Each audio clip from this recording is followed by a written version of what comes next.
Assalamualaikum warahmatullahi wabarakatuh. Welcome to Profesor Aira Channel. Baiklah, langsung saja pada video kali ini kakak akan membahas materi tentang asam dan basa. Nah, sebelum kita belajar tentang asam dan basa, apakah ada yang tahu apa itu asam? Ya, jadi asam diambil dari kata masam. Nah, jadi beberapa senyawa asam itu memiliki sifat rasanya masam. Contohnya seperti pada jeruk, yaitu terdapat senyawa asam sitrat dan lain sebagainya. Nah, sifat-sifat asam itu yang pertama mempunyai rasa asam. Kemudian yang kedua memiliki nilai pH kurang dari 7. Jadi pH adalah nilai derajat tingkat keasaman suatu asam. Jadi apabila pH-nya kurang dari 7, maka senyawa tersebut termasuk asam. Yang ketiga yaitu mengubah lakmus biru menjadi merah. Jadi untuk mengetahui apakah suatu senyawa termasuk ke dalam asam atau basa atau garamkah, nah itu digunakan suatu indikator. Indikator tersebut yang biasa digunakan adalah indikator kertas lakmus. Jadi kertas lakmus ini ada dua warna. Yang pertama ada warna biru dan ada warna merah. Jadi apabila kertas lakmus tersebut berubah menjadi warna merah, berarti itu senyawa tersebut merupakan asam. Ingat saja, dia berarti masam merah. Nah, dari kata depan ini. Lalu selanjutnya bersifat korosif. Nah, korosif ini artinya dapat merusak logam. Jadi beberapa senyawa asam, terutama asam kuat, bersifat dapat merusak logam. Contohnya seperti HCl, H2SO4. Jadi apabila cairan tersebut terkena kepada logam, maka logam tersebut permukaannya dapat rusak. Selanjutnya dapat melarutkan berbagai logam. Jadi sifatnya dapat melarutkan logam ya. Selanjutnya basa. Itu basa, sifat basa yang pertama adalah rasanya pahit. Nah, jadi basa ini salah satunya contohnya adalah sabun. Kalau kita pernah mencicipi sabun, jadi rasa sabun itu pahit ya. Nah, kemudian yang kedua yaitu memiliki nilai pH lebih besar daripada 7. Jadi kalau asam tadi kurang dari 7, sedangkan basa ini besar dari 7. Nah, selanjutnya mengubah lakmus merah menjadi biru. Jadi ingat, kalau tadi yang asam itu menjadi merah, kalau ini basa dia menjadi biru. Ingat saja kata kuncinya, kalau dia basa hurufnya B menjadi biru, B. Jadi kalau basa biru, kalau merah masam, seperti itu ya. Selanjutnya bereaksi dengan lemak membentuk sabun. Nah, jadi ada yang namanya reaksi saponifikasi, yaitu reaksi pembentukan sabun. Reaksi pembentukan sabun itu dibentuk dari lemak yang direaksikan dengan basa kuat atau basa lemah. Sehingga apabila basa direaksikan dengan lemak, itu dapat membentuk sabun. Kenapa? Karena sabun itu ketika kita mandi kan, kalau sebelum kita mandi itu tubuh kita terasa lengket, berbau asam dan rasanya masam. Nah, jadi agar dapat menetralkan itu dibutuhkan suatu benda atau senyawa yang dapat menetralkan sifat asam itu tadi. Sehingga itulah dibentuklah dia sabun yang terbuat dari basa. Selanjutnya menetralkan sifat asam. Nah, seperti yang dijelaskan tadi pada sabun tadi, jadi basa ini dapat menetralkan sifat asam. Sama seperti contohnya di lambung. Nah, jadi kan kalian tahu kan penyakit emah. Nah, jadi sakit emah itu sebenarnya di dalam lambung kita itu sudah terdapat asam ya untuk menghancurkan makanan, zat-zat makanan. Namun apabila kita menderita sakit emah, kadar asam di dalam lambung kita itu meningkat sehingga lambung kita menjadi sakit. Nah, agar dinetralkan asamnya itu tadi, dibutuhkanlah suatu obat, itulah obat emah yang senyawa itu mengandung sifat basa. Jadi di dalam obat emah itu tadi mengandung basa yang sifatnya akan dapat menetralkan sifat asam ini tadi. Selanjutnya bersifat korosif, sama seperti sifat-sifat asam tadi ya. Ya, next, teori asam basa. Nah, jadi ada beberapa teori tentang asam basa ini. Yang pertama yaitu teori Arrhenius. Jadi menurut Arrhenius, asam adalah zat yang apabila di dalam air akan menghasilkan ion hidrogen atau ion H+. Nah, sedangkan basa ialah senyawa yang apabila dilarutkan dalam air dapat menghasilkan ion hidroksida atau ion OH-. Contohnya seperti ini ya. Nih, H2SO4 apabila dilarutkan dalam air dia akan menghasilkan 2H+ ditambah SO4 2-. Karena dia terdapat ion hidrogen di sini, otomatis dia merupakan senyawa asam. Nah, selanjutnya KOH yang apabila direaksikan dengan dalam air, dilarutkan dalam air akan menjadi K+ ditambah OH-.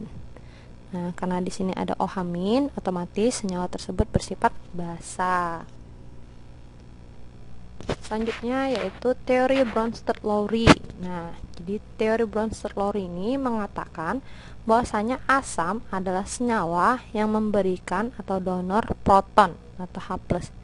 Jadi apabila senyawa tersebut memberi proton atau ion H+, itu berarti senyawa tersebut termasuk asam. Sedangkan basa adalah senyawa yang menerima atau aseptor proton atau H+.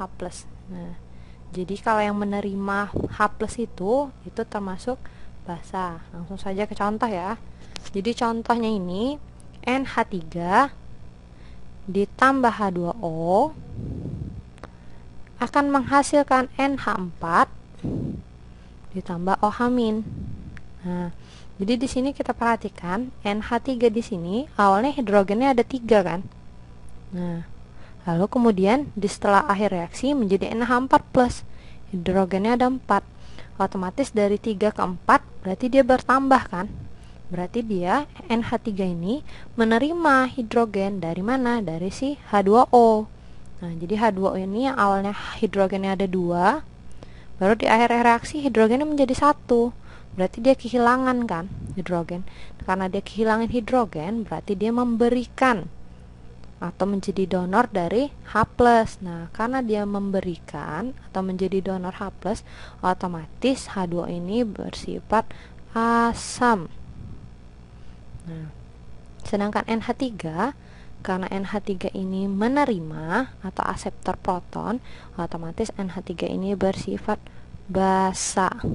Nah, kalau di sini NH3-nya bersifat basa, pasangannya yaitu NH4+ itu akan menjadi asam konjugasi. Konjugasi. Sedangkan OH- yang pasangannya dari H2O, karena dia awalnya asam H2O-nya, otomatis OH- di sini akan menjadi basa konjugasi.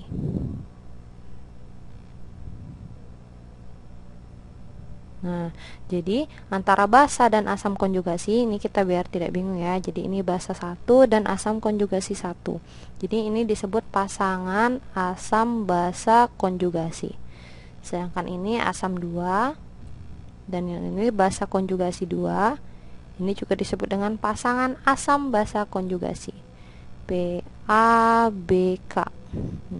Nah, jelas ya. Jadi kalau di soal ditanyakan yang manakah yang merupakan pasangan asam basa konjugasi? Nah, jadi jawabannya NH3 dan NH4+ atau H2O dan OH-. Selanjutnya yaitu teori Lewis. Nah, ini teori yang ketiga. Teori asam basa Lewis didasarkan pada transfer pasangan elektron. Jadi, asam adalah senyawa yang menerima atau aseptor pasangan elektron bebas. Nah, kalau tadi didasarkan proton, kalau yang teori Lewis ini didasarkan dengan pasangan elektron bebas. Jadi, kalau seandainya dia menerima pasangan elektron bebas, otomatis dia adalah asam.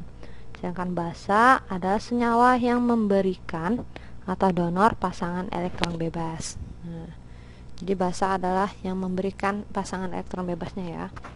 Jadi ini contoh nih. Ada senyawa NH3 nih direaksikan dengan BF3. Nih, sehingga di sini kita lihat di dalam NH3 ini terdapat satu pasangan elektron bebas yang akan diberikan ke senyawa BF3. Nah, sehingga terbentuklah suatu ikatan. Jadi, karena NH3 ini yang memberikan pasangan elektron bebasnya, otomatis di sini NH3 ini bersifat basa. Karena tadi karena basa adalah yang memberikan. Nih, pasangan. Jadi NH3 di sini bersifat basa. Sedangkan BF3, karena BF3 adalah yang menerima, otomatis BF3 ini bersifat asam. jadilah senyawa terbentuknya. Dah, sampai sini bagaimana, paham? Nah, dan dalam menentukan bagaimana ini Kak, menentukan apakah terdapat pasangan elektron bebas atau tidak di dalam suatu senyawa, terkadang kan di soal dia hanya ditulis seperti ini, NH3. Bagaimana kita mengetahui, oh di dalam NH3 ini ada pasangan elektron bebas atau tidak? Nah, jadi untuk mengetahui itu, kita perlu mengkonfigurasikan senyawa tersebut. Contohnya N. Nah, kita ketahui nomor atom N itu 7. Jadi kita konfigurasikan dulu. 7 itu berarti 1 S2, 2 S2, 2P, sorry ya. 2P. 2P berapa ini? 2P3. Nah, otomatis elektron valensinya ini ya. 2S2, 2P3. Berarti elektron valensinya 2 ditambah 3. Berarti elektron valensi dari N ini adalah 5. Berarti kita gambarkan. Nanti di sini N memiliki 5 elektron valensi. 1, 2, 3, 4, 5. Nah, sedangkan hidrogen itu elektron valensinya 1 ya. Karena dia nomor atomnya 1, berarti dia konfigurasi elektronnya 1s1. Elektron valensinya 1. Berarti kita gambarkan di sini hidrogennya 1. 1. Kenapa kita gambarkan hanya ada 3? Karena di rumus di sini NH3. Nah, ini akan berikatan. Dan tersisalah satu pasangan elektron bebas. Nah, disinilah kita dapat mengetahui bahwasanya NH3 memiliki satu pasangan elektron bebas. Sampai sini mengerti ya? Kita lanjutkan. Selanjutnya yaitu derajat keasaman atau pH. Nah, pH ini adalah suatu derajat atau ukuran dari tingkat keasaman suatu senyawa atau larutan. Jadi pH ini memiliki rentang dari 0 sampai 14. Nah, senyawa asam memiliki pH kurang dari 7. Jadi ini 0 sampai 14. Kalau di tengah-tengah ini namanya sifat larutan itu netral. Jadi biasanya air minum atau air-air yang kita gunakan itu biasanya pH-nya mendekati 7 ya. Sedang kalau seandainya dia kurang dari 7, itu berarti sifat larutan atau senyawa itu asam. Dan apabila dia lebih dari 7, berarti sifat larutan atau senyawa tersebut basa ya. Nah, untuk asam, semakin kecil nilai pH-nya, maka sifat asam tersebut semakin kuat. Sedangkan untuk basa, apabila semakin besar nilai pH-nya, maka sifat basanya semakin kuat. Ya, contoh, ada satu larutan yang nilai pH-nya itu 1. Dan ada di sini satu larutan dengan nilai pH-nya itu 6. Manakah yang lebih kuat sifat asamnya? Yang pH-nya 1 atau yang pH-nya 6? Nah, jadi ingat kalau asam semakin kecil semakin kuat. Berarti yang lebih kuat sifat asamnya adalah yang pH-nya 1. Sedangkan untuk basa, sebagai contoh, ada yang nilai pH-nya ini 9. Dan di sini ada lagi satu lagi larutan yang nilai pH-nya 13.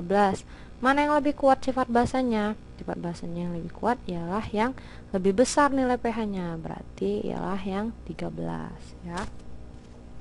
Sedangkan ini selanjutnya yaitu hubungan pH dengan konsentrasi ion H+ dan OH-. Jadi ini rumus universal yang akan kita gunakan untuk mencari perhitungan-perhitungan di dalam asam basa. Nah, jadi ini yang terpenting ya. Jadi di sini pH sama dengan min log konsentrasi H+. Nah, semua rumusnya seperti ini, tapi yang berbeda-beda itu ialah cara mencari konsentrasi H+ ini. Kalau seandainya dia asam lemah seperti apa, kalau asam kuat seperti apa, nanti akan dijelaskan berikutnya ya. Kemudian pOH. pOH juga merupakan konsentrasi dari min log OH-. Nih. Sedangkan pH dengan pOH hubungannya yaitu pH sama dengan 14 dikurang pOH. Ya, nanti akan kakak jabarkan di contoh soal ya. Termasuk. Nah, jadi asam dan basa itu berdasarkan nilai pH-nya ada yang termasuk asam kuat dan ada yang termasuk asam lemah. Nah, asam kuat adalah asam yang terionisasi secara sempurna di dalam air menjadi ion H+ dan ion sisa asam. Jadi terionisasi sempurna itu maksudnya contoh HCl. Dilarutkan di dalam air akan terionisasi menjadi H+ ditambah Cl-. Nah, maksud terionisasi sempurna itu ialah seluruh HCl ini akan berubah menjadi H+ dan Cl-. Tidak ada lagi yang tidak berubah. Jadi contoh ada 100 nih, 100 mili HCl. Seluruh 100 mili HCl ini semuanya akan berubah menjadi H+ dan Cl-. Itulah yang dimaksud dengan asam kuat. Nah, asam kuat ini memiliki derajat ionisasi sebesar 1. Derajat ionisasi ini ialah nilai dari seberapa banyak yang terurai menjadi H+ dan Cl- tadi, menjadi ion-ionnya. Jadi kalau dia 1, alfanya berarti 100% dia terurai semuanya ya. Nah, ini rumus untuk asam kuat. Konsentrasi H+ sama dengan M dikali alfa, M dikali A. Ini sama dengan valensi asam. Maksudnya apa Kak valensi asam? Nah, kita ke contoh ini ya. Kita rumuskan dulu ini. Konsentrasi H+ ini ialah konsentrasi ion H+ yang mau kita cari. M ini ialah konsentrasi larutan asam tadi. Jadi contoh HCl 0,05 M.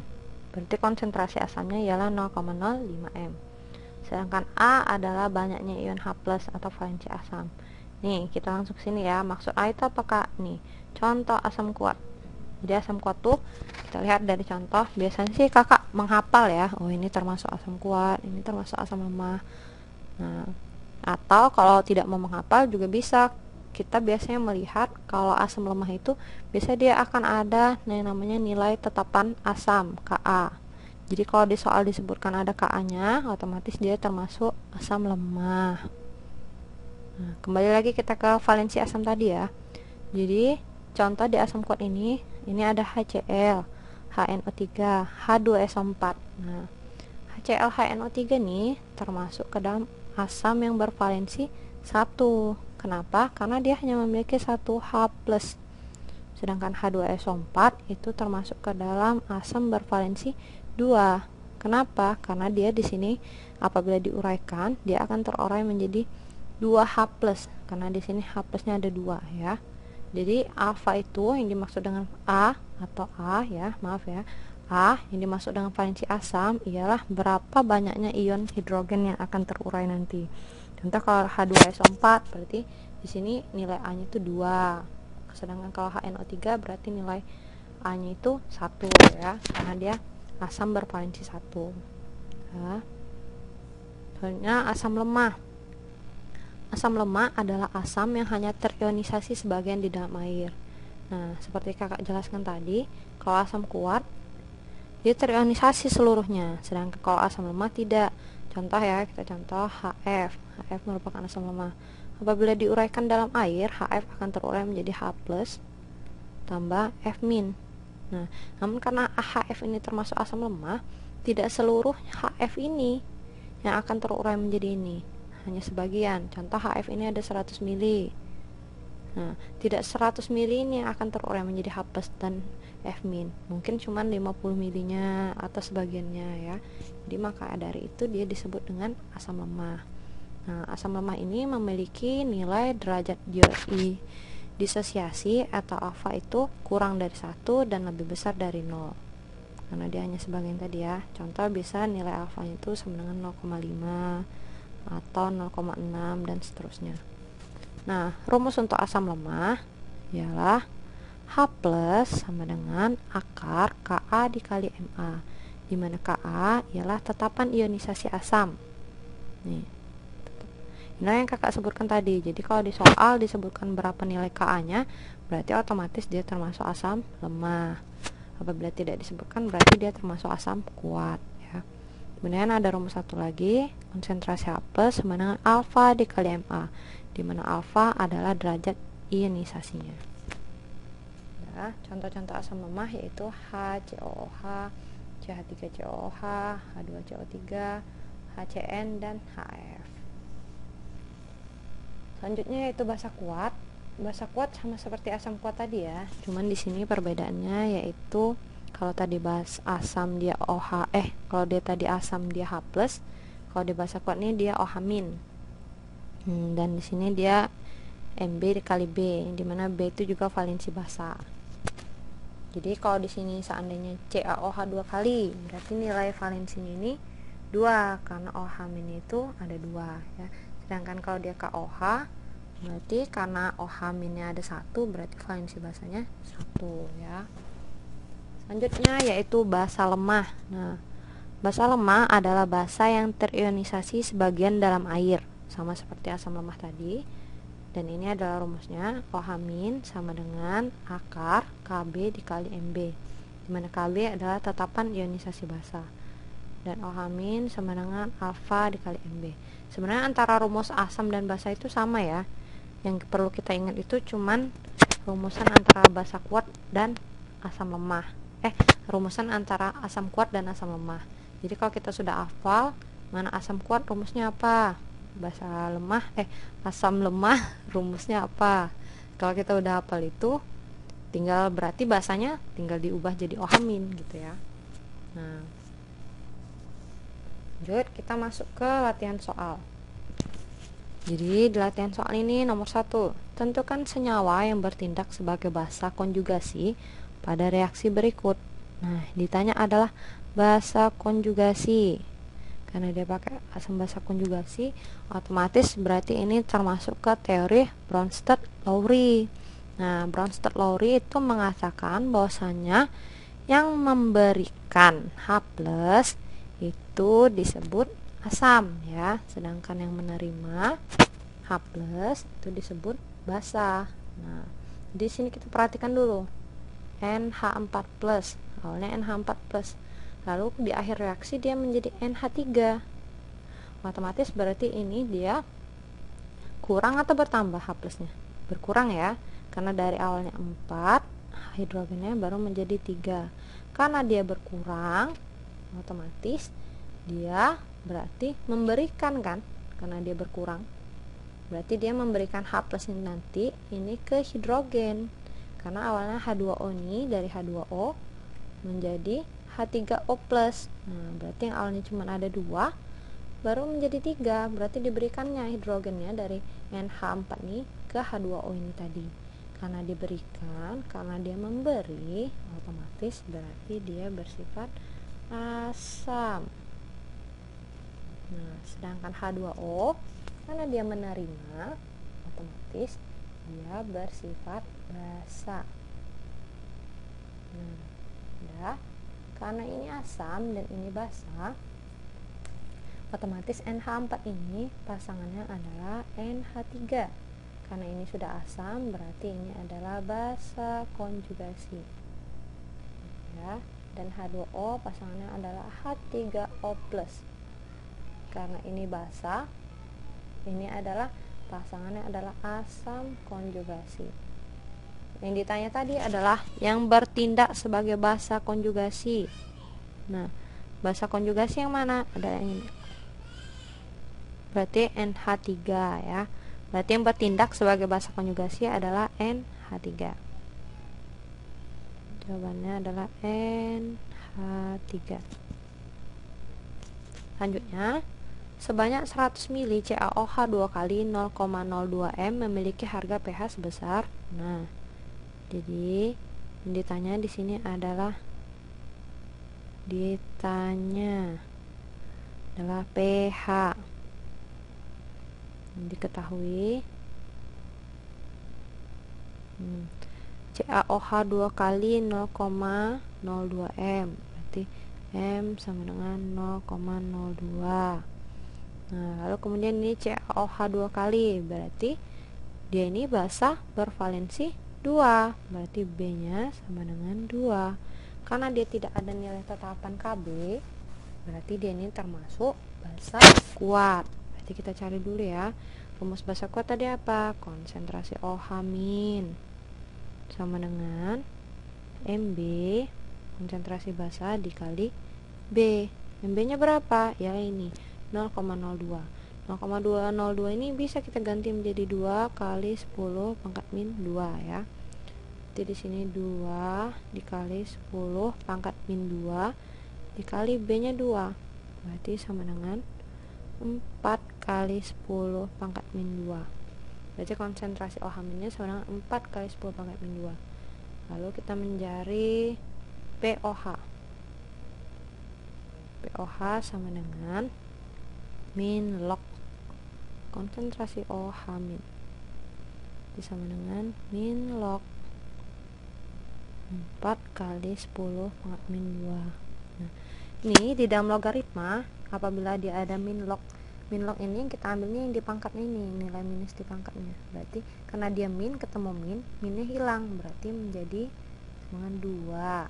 Nah, karena ini dikali min log dikali 4 itu berarti sama dengan 2 min log 4. Kenapa bisa kayak gitu, Kak? Nanti kita lebih belajar matematika lagi ya. Pokoknya intinya cara menjawabnya seperti ini. Nah, karena ini POH, berarti PH sama dengan 14 dikurang 2 min log 4. 14 dikurang 2 sama dengan berapa?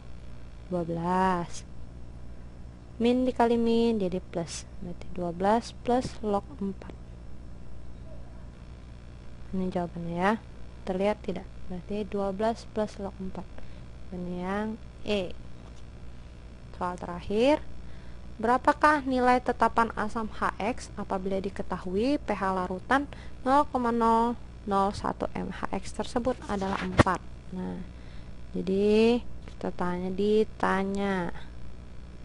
ditanya berapakah nilai tetapan asam, berarti yang ditanya Ka.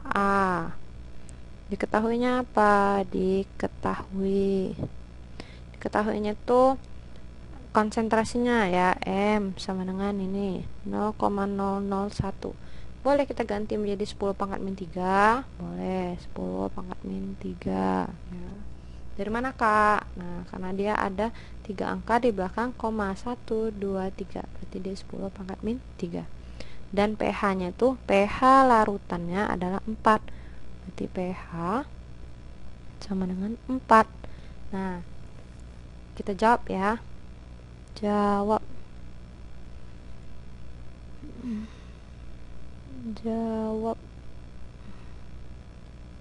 Jadi di sini kalau pH-nya nilainya 4, berarti konsentrasi H plusnya sama dengan 10 pangkat min 4. Kenapa kayak gitu, Kak? Nah, karena pH tadi kan sama dengan min log konsentrasi H plus. Berarti dia menjadi anti log, berarti dia 4 nih tadi kita berikan 10 pangkat minnya di sini. Nah, ya. Jadi udah kita dapat tuh.